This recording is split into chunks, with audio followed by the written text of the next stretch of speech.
راجہ صاحب نے حضرت قمر کی جب تعارف کروا رہے تھے تو ایک انگریزی لباس میں ملبوس انگریزی سوٹ بوٹ، یعنی انگریزوں کا لباس جو ہے وہ سوٹ ہوتا ہے، یعنی پورا کمپلیٹ پینٹ کوٹ، تو اس مغربی تہذیب کے وہ دل دادا تھے.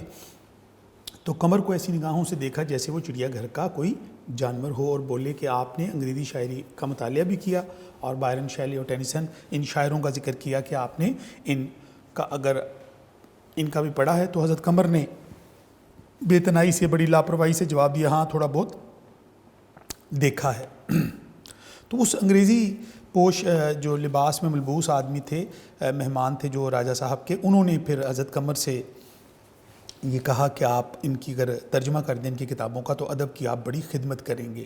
اب یہاں پر یہ وہ کشمکش چل رہی تھی کہ ان اساتذہ نے فن کا ترجمہ کر دیں، یعنی مغربی جو شاعر ہیں وہ زیادہ اچھے ہیں ہمارے بر صغیر کے شعراء کی نسبت.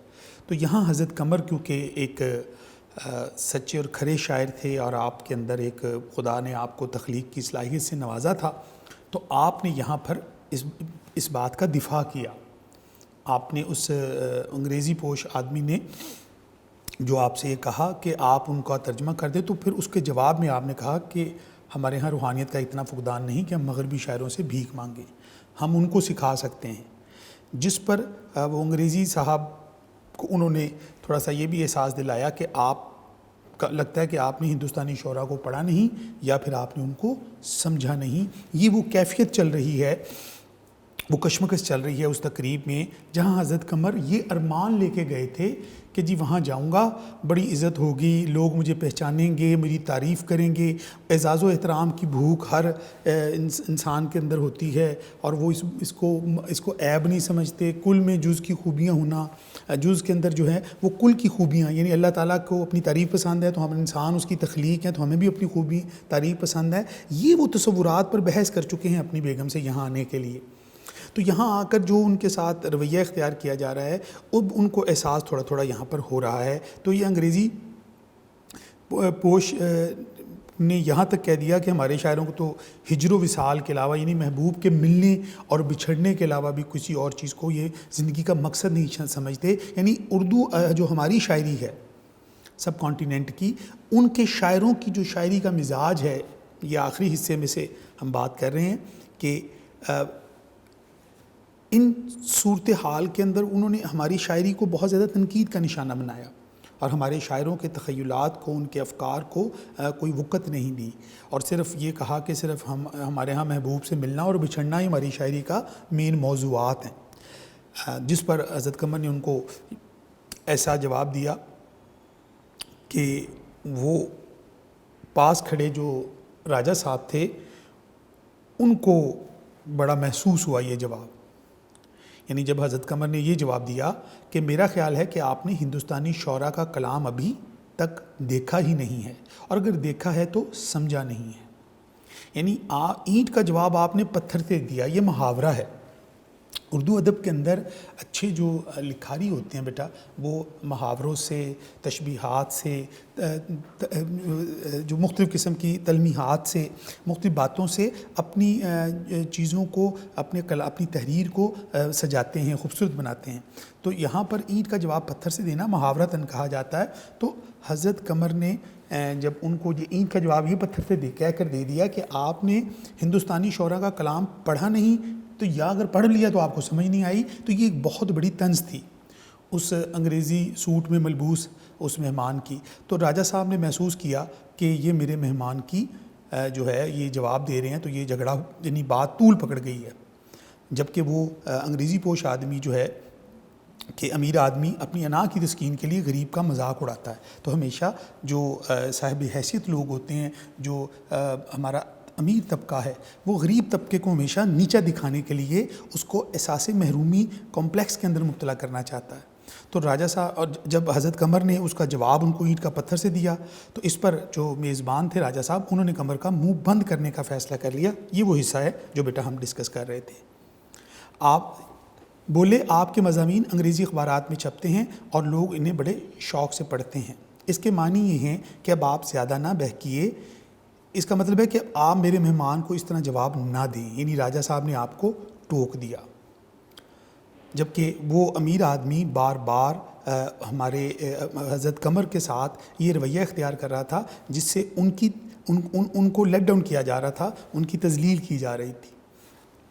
اور ایک اور صاحب آئے تو راجہ صاحب نے تپاک ہوتا ہے بیٹا گرم جوشی سے ان کا استقبال کیا اور کہا آئیے ڈاکٹر، مزاج تو اچھے ہیں، یعنی اب وہ دوسرے مہمانوں کو ویلکم کرنے میں لگ گئے۔ پیج نمبر 26 پہ اب چلتے ہیں جی، یہاں سے ہم اس کو آج پڑھتے ہیں کہ راجہ صاحب نے قمر کا تعارف کرایا۔ اب یہ ڈاکٹر صاحب سے تعارف ہونے لگا، یعنی وہ بات پیچھے جو تھی وہ ختم ہو گئی، اب ایک ڈاکٹر صاحب آئے ہیں اس تقریب میں، ان سے تعارف ہونے لگا ہے۔ آپ حضرت قمر شاعر ہیں؟ ڈاکٹر نے خاص انداز سے کہا، اچھا آپ شاعر ہیں، اور بغیر کچھ کہے سنے آگے بڑھ گئے۔ یہ تماشا کئی مرتبہ ہوا اور ہر بار قمر کو یہی داد ملی، اچھا آپ شاعر ہیں۔ یہ الفاظ ہر مرتبہ قمر کے دل پر نیا صدمہ پہنچاتے تھے۔ ان کا باطنی مفہوم، اس کا باطنی ہوتا ہے اس کا پوشیدہ مفہوم، قمر سے چھپا نہ تھا۔ عام فہم الفاظ میں یہ مطلب تھا، تم اپنے خیالی پلاؤ پکاتے ہو پکاؤ، یہاں تمہارا کیا کام، تمہارا اتنا حوصلہ کہ اس محفل میں چلے آئے۔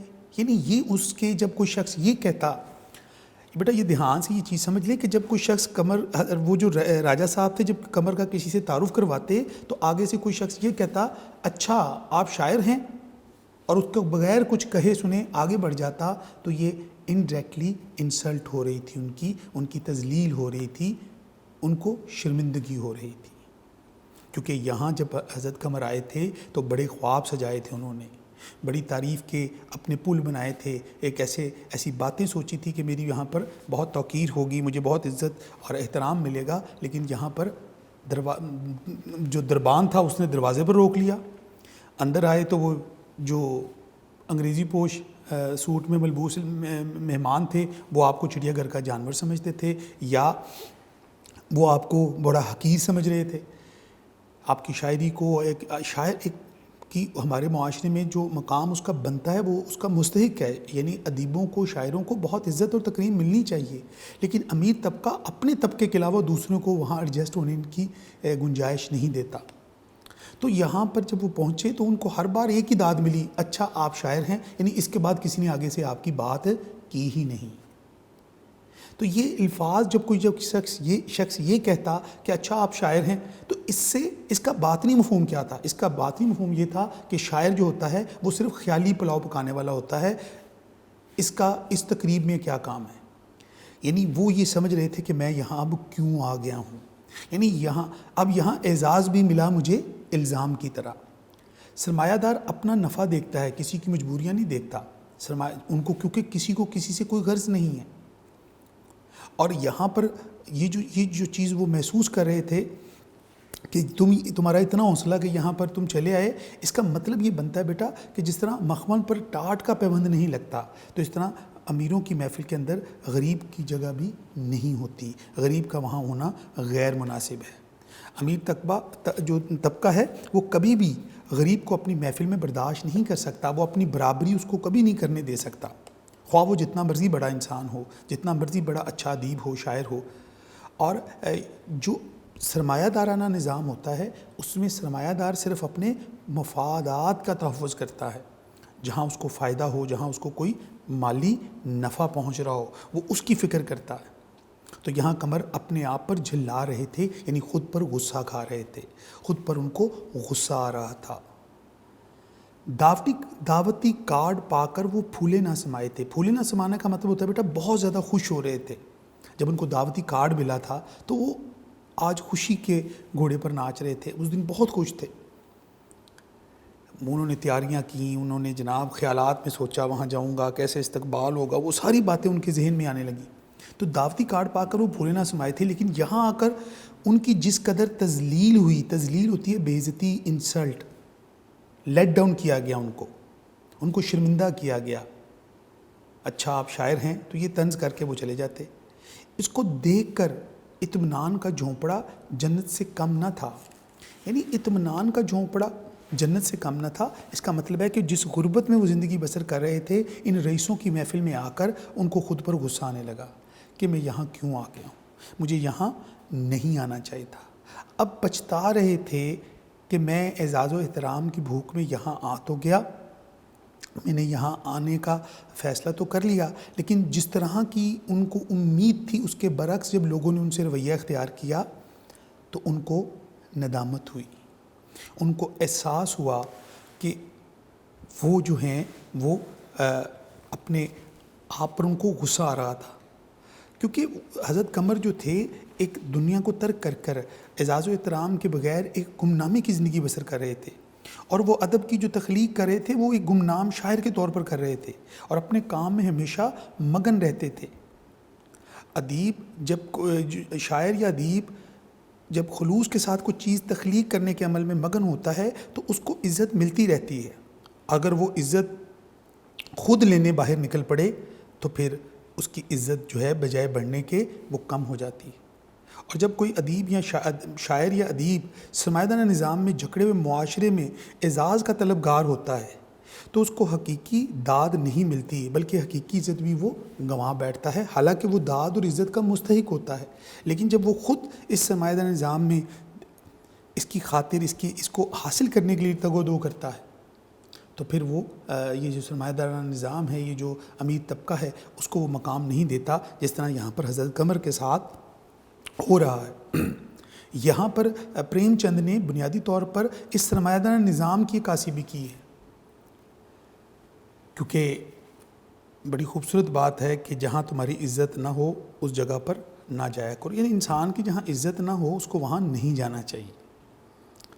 تو انسان کو صرف وہاں جہاں عزت ملتی ہے، تکریم ملتی ہے، احترام ملتا ہے، وہاں جانا چاہیے، لیکن جہاں تمہاری عزت کا کوئی پاس نہ ہو وہاں نہ جایا کرو کا مطلب یہ ہے کہ یہ قول اس بات کی علامت ہے، یہ بڑی بزرگوں کا قول ہے کہ آپ اس کے پاس جائیں جہاں آپ کی عزت ہو، لیکن آپ جب وہاں جاتے ہیں تو آپ کی عزت نہیں ہوتی، اور امیر آدمی اپنی انا کی تسکین کے لیے ہمیشہ آپ کا مذاق اڑاتا ہے، تو آپ اپنا مذاق اڑانے جب وہاں جائیں گے تو پھر آپ اس مقام سے نیچے اتر جائیں گے جس کے اوپر آپ بیٹھے ہوئے تھے، یعنی آپ ادب کی تخلیق کرنے والے تھے، آپ ایک بلند مرتبے پر فائز تھے، لیکن آپ کی یہ خواہش، آپ کی یہ آرزو کہ آپ وہاں جائیں اور آپ کو اعزاز و احترام ملے، تو آپ کو اس طلب کے اندر ندامت کا سامنا کرنا پڑتا تھا۔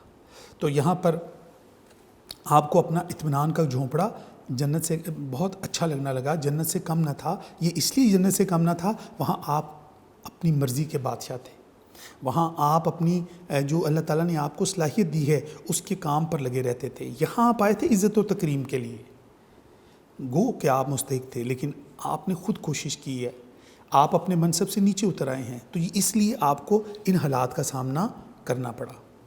تو اب وہ دل ہی دل میں کیا کہتے ہیں، انہوں نے اپنے آپ کو تان کی، اپنے آپ کو برا بلا کہا، خود کو تان کرنا یعنی خود کو برا بلا کہنا، تمہارے جیسے عزت کے ہوس مندوں کی یہی سزا ہے، اب تو آنکھیں کھلی کہ تم کتنی عزت کے مستحق ہو۔ اب حضرت قمر کو یہ احساس ہوا، ندامت ہوئی کہ میں کس عزت کا مستحق تھا اور میرے ساتھ یہاں پر کیا سلوک کیا گیا۔ اب آنکھیں کھلی، تم کتنی عزت کے مستحق ہو، یہ حضرت قمر خود کو کہہ رہے ہیں۔ پریم چند کا یہ کمال ہے بیٹا یہاں پر کہ پریم چند نے جو حضرت قمر دل میں محسوس کر رہے ہیں اس کو بڑے خوبصورت انداز میں پیش کر رہے ہیں۔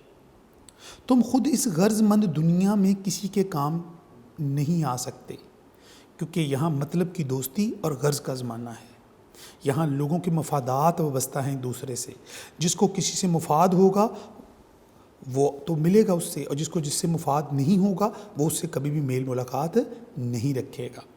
شاعر ادیب جو ہوتے ہیں یہ ادب تخلیق کرتے ہیں، یہ لوگوں کی رہنمائی کرتے ہیں، ان کی سوچ، ان کے افکار سے لوگوں کو زندگی کو سمجھنے میں مدد ملتی ہے، لیکن مالی فائدہ لوگ دیکھتے ہیں، ذاتی براہ راست فوائد حاصل کرنا چاہتے ہیں ایک دوسرے سے، تو لوگ ایسے لوگوں کو ہمیشہ نظر انداز کر دیتے ہیں اور ان لوگوں سے تعلقات استوار کرتے ہیں، ان لوگوں کو زیادہ عزت اور تکریم دیتے ہیں جو لوگ براہ راست ان کو کوئی مالی فائدہ دے سکتے ہیں، جس کی مثالیں یہاں پریم چند نے دی ہیں کہ تم خود اس غرض مند دنیا میں کسی کے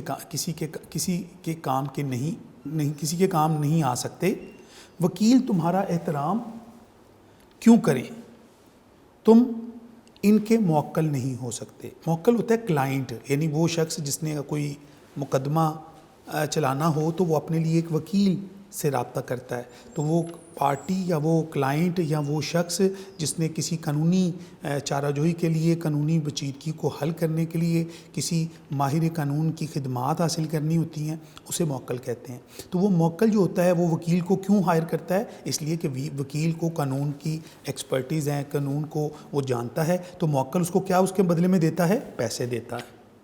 تو وکیل کس کی بات سنے گا؟ ایک شاعر کی بات سنے گا، اس کو عزت دے گا، یا اپنے موکل کو دے گا؟ ظاہری بات ہے کہ وکیل کو اپنے موکل سے مالی فائدہ پہنچنا ہے، اس لیے وہ اپنے موکل کی بات سنے گا۔ ڈاکٹر اور حکیم تمہاری طرف کیوں دیکھیں؟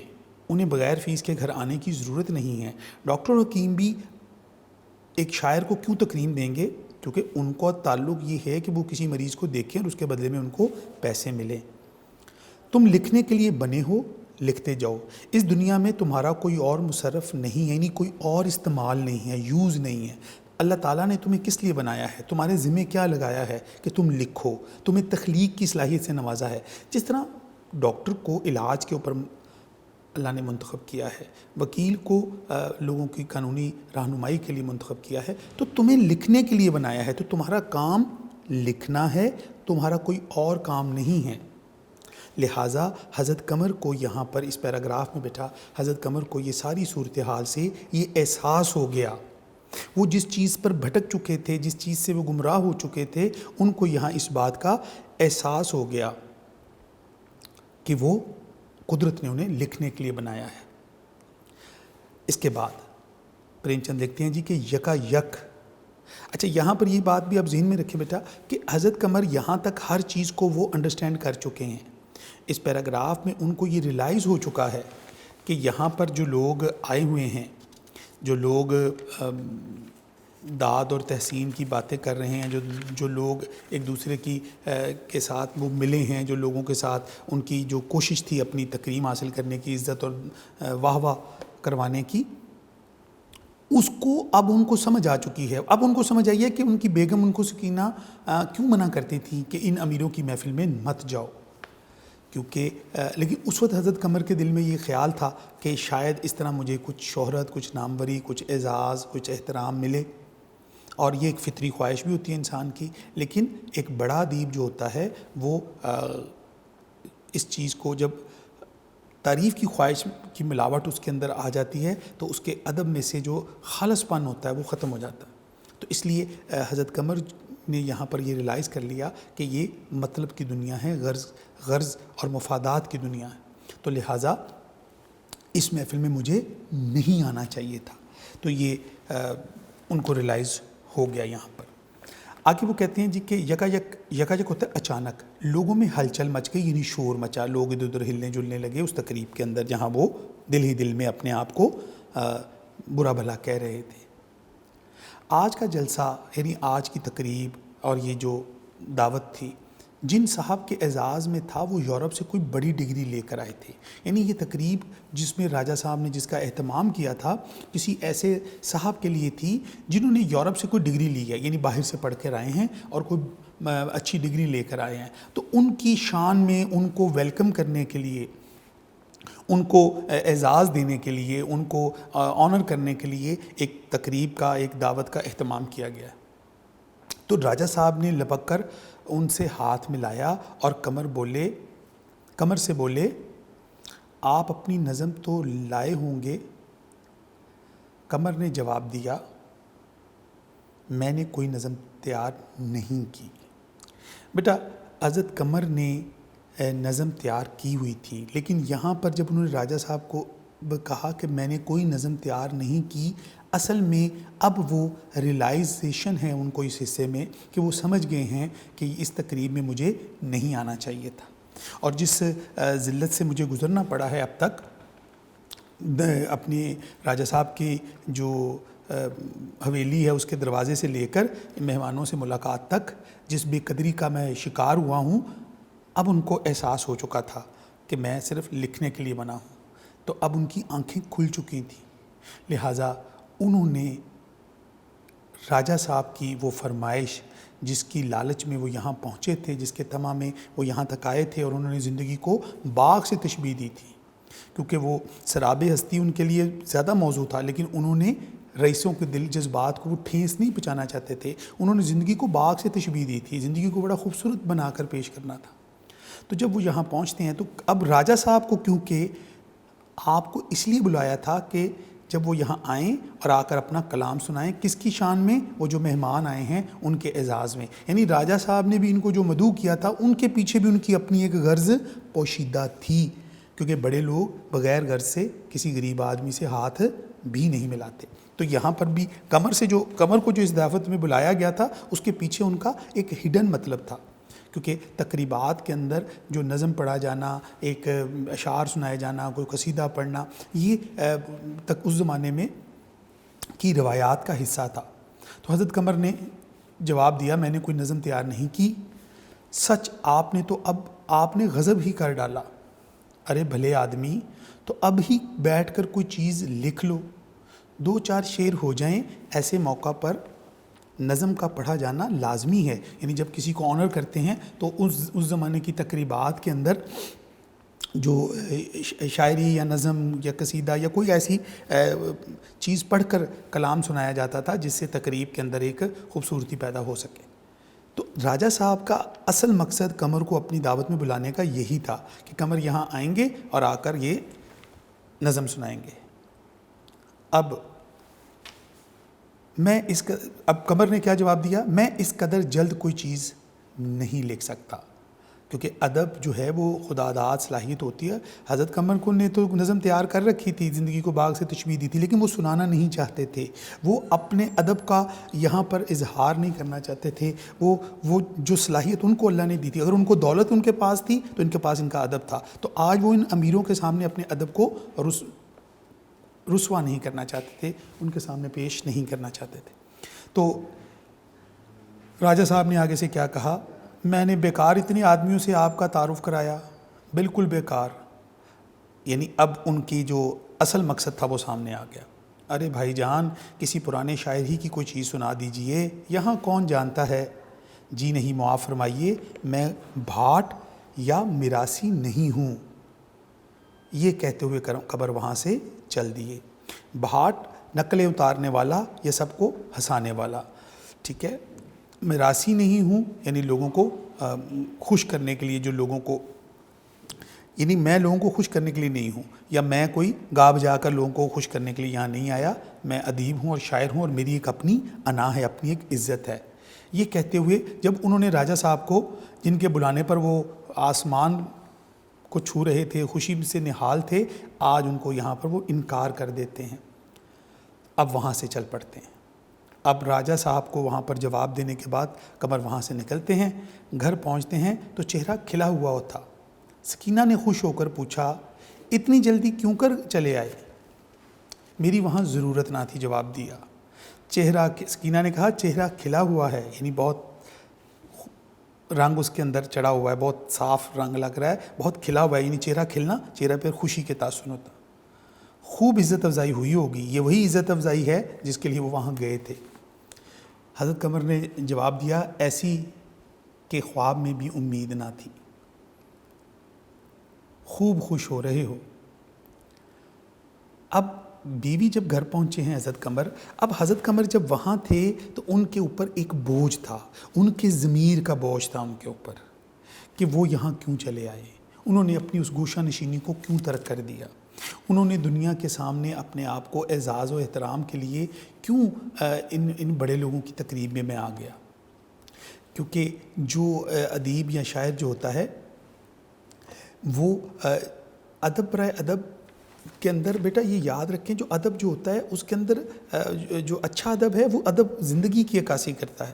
تو ادب میں جو زندگی عکاسی کرنے والا ادیب ہوتا ہے کہ وہ جب وہ خود سماج کا حصہ بن جائے گا، اس میں نکل پڑے گا داد و تحسین کے لیے، تو پھر اس کے اندر وہ خوبصورتی باقی نہیں رہے گی۔ تو حقیقی ادب کی تخلیق کا تعلق جو ہے وہ قلب سے ہوتا ہے، اور قلب میں اگر ناموری کی خواہش پیدا ہو جائے تو یہ ادب کی روح کو فنا کر دیتی ہے۔ تو لہٰذا احساس ندامت سب سے بڑی دولت ہے، احساس ندامت جو ہے وہ سب سے بڑی دولت ہے۔ حضرت قمر کو یہاں احساس ندامت تھا کہ وہ جس عزت کے لیے وہاں گئے تھے وہ وہاں سے لوٹ آئے ہیں، اور ان کو وہاں پر وہ جو نظم سنانی تھی وہ بھی انہوں نے نہیں سنائی۔ جس بات کا اب ان کو کیا ہو رہا تھا، خوشی محسوس ہو رہی تھی، ان کو اطمینان تھا، ان کا چہرہ کھلا ہوا تھا۔ کیوں اس لیے کھلا ہوا تھا؟ بیوی کہتی ہے بہت خوب خوش ہو رہے ہو۔ جواب دیتے ہیں حضرت قمر، اس لیے کہ آج مجھے ہمیشہ کے لیے یہ سبق مل گیا، میں چراغ ہوں اور جلنے کے لیے ہوں۔ میں یہ بات بھول گیا تھا کہ خدا نے مجھے زیادہ بھٹکنے نہ دیا، میرا جھونپڑا ہی میرے لیے جنت ہے۔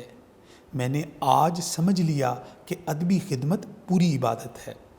یعنی حضرت قمر نے یہاں خدا کا شکر ادا کیا ہے کہ میں بھٹک گیا تھا وقتی طور پر اپنے ایک ذاتی آرزو کے لیے کہ میں اپنے آپ کو ایڈورٹائز کروں، لوگوں سے ملوں، اپنی تشہیر کروں، مجھے اعزاز ملے، مجھے لوگ جانیں، مجھے پہچانیں، لیکن میرے رب نے مجھے بھٹکنے سے بچا لیا ہے۔ رب جو ہے وہ اپنے بندوں پر بڑا ہی مہربان ہے۔ جو ناموری کی جو آرزو ہے تو وہ ان کو وہاں لے گئی، تو اس چیز کا احساس ان کو تھا کہ میں بھٹک گیا تھا، لیکن مجھے احساس ہو گیا وہاں جا کر، مجھے میرے رب نے زیادہ دیر بھٹکنے نہیں دیا۔ مجھے چند لوگوں سے ملنے کے بعد ہی یہ ریلائز ہو گیا کہ مجھے یہاں اس تقریب میں نہیں آنا چاہیے تھا، کیونکہ میں چراغ ہوں، میرا کام جلنا ہے، میرا کام روشنی دینا ہے۔ روشنی کتنی پھیلنی ہے، کہاں تک پھیلے گی، اس کا فیصلہ حالات یا قدرت کرتی ہے۔ تو مجھے اپنی روشنی کو پھیلانے کے لیے تگ و دو کرنے کی ضرورت نہیں ہے۔ دیے کے اندر جو چراغ جو ہوتا ہے بیٹا، دیے کو کہتے ہیں، دیے کے اندر جو چراغ کے اندر جو روشنی جل رہی ہوتی ہے تو وہ وہیں رہتی ہے، دیے کے پاس رہتی ہے، وہ دیے کو چھوڑ کر جاتی نہیں ہے، روشنی خود بخود پھیلتی ہے۔ اس کا پھیلاؤ کہاں تک جاتا ہے، یہ خدا پہ چھوڑ دینا چاہیے۔ اور اس لیے کہا کہ میرا جھونپڑا ہی میرے لیے جنت ہے، یعنی جس طرح میں زندگی بسر کر رہا ہوں، اے رب مجھے قبول ہے۔ انہوں نے اس بات کا شکر ادا کیا، کیونکہ صبح کا بھولا اگر رات کو گھر لوٹ آئے تو اسے بھولا نہیں کہتے۔ تو حضرت قمر اس بات پر خوش ہیں کہ اللہ تعالیٰ نے ان کو جو چوٹ لگائی ہے، جو ان کو تکلیف پہنچی ہے، وہ ان کو احساس ہو گیا ہے۔ میرا دل جو تھا، میں غفلت میں پڑ گیا تھا، وہ غفلت سے باہر آ جاتے ہیں اور یہ یقین کر لیتے ہیں کہ ادب کی تخلیق کرنا ایک عبادت کی طرح ہے، اور عبادت ہمیشہ خلوص سے کی جاتی ہے۔ اس میں لوگوں کے اعزاز و احترام کی بھوک نہیں ہونی چاہیے، لالچ اور طمع نہیں ہونا چاہیے، تو ہی وہ ادیب جو ہوتا ہے وہ ادب کی خدمت کر سکتا ہے۔ لہٰذا حضرت قمر جو ہے وہ بھٹکنے سے بچ گئے، اور پھر وہ اپنے گھر آ گئے اور انہوں نے یہ تسلیم کر لیا، ان کو یہ ریلائز ہو گیا کہ ادبی خدمت جو ہے وہ عبادت ہے۔ آخری تحفہ، تو یہاں پر حضرت قمر نے اس بات کا اعتراف کر لیا کہ مجھے ہمیشہ کے لیے سبق مل گیا ہے کہ میں چراغ ہوں اور جلنے کے لیے ہوں، اس لیے یہ میں بات بھول گیا تھا کہ خدا نے مجھے زیادہ بھٹکنے نہ دیا، میرا جھونپڑا ہی میرے لیے جنت ہے، اور میں نے آج سمجھ لیا کہ ادبی خدمت پوری عبادت ہے۔ اور اس طرح حضرت قمر جو ہے وہ مطمئن ہو گئے، راضی ہو گئے اس بات پر کہ اللہ تعالیٰ نے جس مقصد کے انہیں تخلیق کیا ہے وہ اپنی دوبارہ اسی زندگی میں واپس چلے گئے جس طرح وہ پہلے زندگی بسر کر رہے تھے۔ آخری تحفہ یہ وہ کتاب ہے جس سے یہ سبق لیا گیا ہے، یہ افسانوں کی کتاب ہے، پریم چند صاحب کی لکھی ہوئی۔ ڈیئر اسٹوڈنٹس، ابھی ہم نے اپنا سبق ادب کی عزت مکمل پڑھ لیا، آج اس کو ہم نے یہاں پہ مکمل کیا ہے۔ اس کو بیٹا اب آپ نے تیار کرنا ہے، خلاصہ تیار کرنا ہے، پیراگراف، سیاق و سباق، حوالہ متن اور تشریح، یہ ساری چیزیں بیٹا اب آپ نے تیار کرنی ہیں، MCQs وغیرہ۔ تیاری کا وقت اب آپ کے پاس ہے، اس کو تیار کیجئے تاکہ اس سبق، کیونکہ ایک تھوڑا سا یہ لینتھ کے اعتبار سے ایک بڑا سبق ہے، بڑا لیسن ہے اور امپورٹنٹ بھی ہے، اس کو آپ نے تھوڑی سی اس پہ محنت کیجئے، اس کے حصے ترتیب سے تیار کیجئے۔ اور مجھے یقین ہے کہ آپ بچے جس طرح ہم آپ کو بیٹا یہاں سے بتا رہے ہیں کہ ساتھ ساتھ کام بھی کرنا ہے، تو میرا بیٹا وہ ضرور کرتے رہیے، کیونکہ وہی بچہ کامیاب ہوتا ہے جو استاد کی بات کو، بڑوں کی بات کو سنتا ہے اور عمل کرتا ہے اور کوشش کرتا ہے۔ کوشش ضرور کریں میرا بیٹا. آپ سمجھتے ہیں کہ اس کے بغیر اللہ تعالیٰ کا بڑا واضح فرمان ہے کہ ہر انسان کے لیے وہی کچھ ہے جس کے لیے وہ کوشش کرتا ہے. تو اللہ کا جو حکم بھی ہے کہ آپ کوشش کریں گے نا تو اللہ تعالیٰ اس میں برکت بھی ڈال دیں گے. تو اللہ سے میں آپ کی علم میں برکت کی دعا کے ساتھ آپ سے اجازت چاہوں گا. اللہ تعالیٰ آپ تمام بچوں کو محنت کرنے کی توفیق عطا کرے اور بڑوں کا کہنا ماننے اور ان کی ہدایات پر عمل کرنے کا آپ کو ثابت قدمی کے ساتھ آپ کام کرتے رہیں. مجھے اجازت دیجیے. اللہ نے کے ماں.